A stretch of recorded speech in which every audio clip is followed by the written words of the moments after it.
তারপর শপিং থেকে এসে ফ্রেশ ট্রেশ হয়ে একটু বসে পড়লাম পেট পুজো করতে, কারণ দুপুরবেলা বেরিয়েছিলাম, অনেক টাইম হয়ে গিয়েছিল আর অনেক খিদেও পাচ্ছিল। তো আসার সময় যে আমরা নিয়ে এসেছিলাম মিষ্টি, পেটিস, এগুলোই খাচ্ছিলাম সবাই মিলে বসে।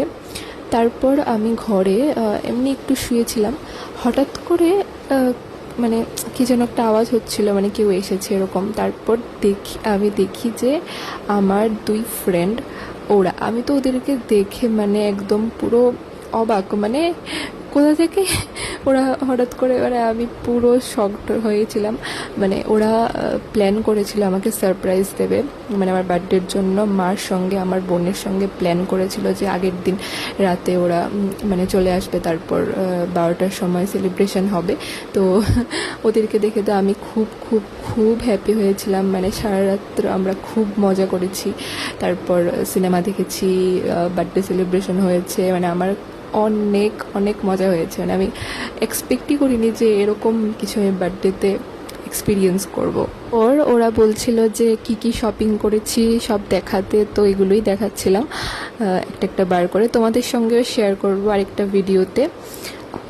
তো এতদিন পরে দেখা হয়েছে আমাদের, আর এত গল্প, এত আড্ডা আমাদের, মানে আমাদের গল্পই শেষ হচ্ছে না। তো আমরা এখানে শুয়ে শুয়ে একটু গল্প করছিলাম, কত কথা, কত মানে আড্ডা আমাদের জমেছিল এতদিন ধরে পেটে।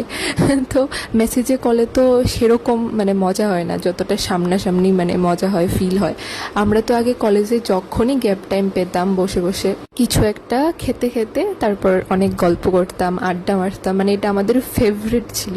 আর এদিকে আমরা চলে আসলাম খেতে, আর মা দেখো রাতের ডিনারে কত কিছু রান্না করেছে, হলুদ পোলাও, তারপর এদিকে ছিল ডিম কষা, তারপর চিকেন ছিল, তারপর ছিল কি যেন ছিল, আর হ্যাঁ কুমুরি ছিল, তারপর ডাল, ভাজি, তারপর দুপুরের শুটকির তরকারি ছিল একটু, তো তারপরে স্যালাড ছিল। তো আর রান্নাগুলিও এত দুর্দান্ত হয়েছিল, আর ওরাও খেয়ে অনেক মানে ভাল লেগেছিল ওদের। তারপর খাবার দাবার সেরে এসে বসে পড়লাম একটু মুভি দেখতে। তো আমরা সবাই বসে ফার্স্টে বোনের ঘরে মুভি দেখছিলাম। তো এটা আমি পরে বুঝতে পেরেছি এটা ওদের প্ল্যান ছিল, প্ল্যানে ইনক্লুড ছিল যে আমরা ফার্স্টে ওই ঘরে মুভি দেখবো, তারপরে তারা এই ঘরে একটা প্রিপারেশন করবে, কেক টেক এনে তারপর আমাকে ডাকছিল যে একটু এই ঘরে আয়। তারপর আমি এসে দেখি বিছানায় কেক, তারপর সব কিছু একদম গুছিয়ে টুছিয়ে সাজিয়ে রেখেছে। তারপর এসে একটু কেক কাটলাম, তারপরে ছোট্ট করে সেলিব্রেশন হলো, আমাকে সারপ্রাইজ দিল ওরা সবাই মিলে। আমার এত ভালো লেগেছে, মানে আমি এক্সপেক্টই করিনি এরকম কিছু। তো আমার এত ভালো লেগেছে, মানে আমি এখন ভিডিওটা এডিট করতে করতেও ইমোশনাল হয়ে যাচ্ছি যে ওরা এত দূর থেকে আমার জন্য এসেছে, আমার বার্থডেটা স্পেশাল করার জন্য। গত বছরও ওরা এরকম একটা সারপ্রাইজ প্ল্যান করেছিল আমার জন্য। তারপর কেক টেক কেটে কেক খেতে আমরা একটু শুয়ে শুয়ে গল্প করছিলাম। আর আমরা যখনই একসঙ্গে হই আমরা রাতে মানে ঘুমোই না, রাতে আমরা গল্প করতে থাকি, আড্ডা মারতে থাকি, রিলস বানাই, এইসবই করতে থাকি। তো কিন্তু সেদিনকে আমরা তিনজনই খুব টায়ার্ড ছিলাম, আর সুনন্দিতাও মানে ওর বাড়ি থেকে এসেছিল জার্নি করে সকালবেলা, তো ওইদিকে তো ও পুরো ঘুমিয়েই যাচ্ছিল। তারপর আমরাও আস্তে আস্তে ঘুমিয়ে পড়ি যেহেতু খুব টায়ার্ড ছিলাম। তারপর দিন সকালবেলা ঘুম থেকে উঠে প্রায় 9টা সাড়ে 9টার দিকে ওরা রেডি হয়ে যাচ্ছিল যেহেতু ওরা বেরিয়ে যাবে। তারপর সকালবেলার টিফিন সেরে ওরা এদিকে বেরিয়ে যাচ্ছিল।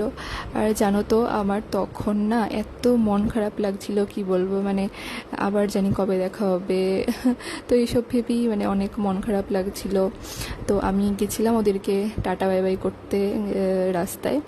তারপর একটু পরই একটা অটো আসলো, তো তারপর তারা অটো করে বেরিয়ে গেল, আর আমি এদিকে ওদেরকে টাটা করছিলাম।